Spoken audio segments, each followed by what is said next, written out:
You want me to answer the same question? Yes. Okay. Thank you very much, Students for Change. It's really an honor to be here. My name is Tom Briety.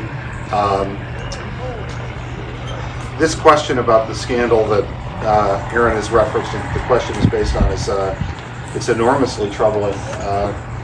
I've raised 3 children in Rhode Island, in North Kingstown. Very proud to call this community my home. I'm a criminal defense attorney by trade. That's a lot of what I do, and obviously when I first heard about this, I was wondering, just like any other citizen, what is going to be the fallout from this.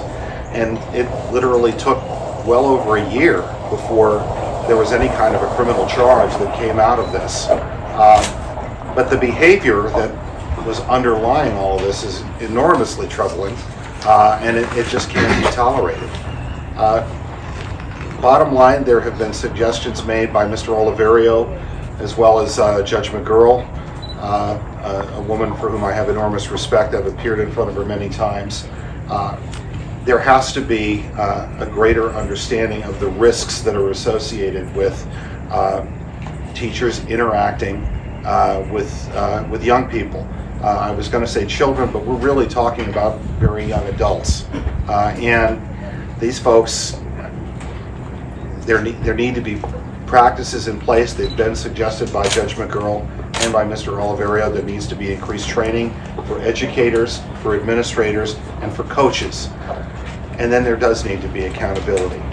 Anybody who puts a child in danger in this community, anyone, has to be removed from the school system. There has to be fairness, there has to be due process, and that can be enormously frustrating to the public and members of the community. We don't always know what the fine details are while an investigation is going on. You want any proof of that? Watch what happened this week with the former president of this country and the vacuum of information about what was going on that caused a search warrant to be executed at his home. That same absence of information doesn't mean necessarily that administrators, educators, or criminal investigators are not doing their job.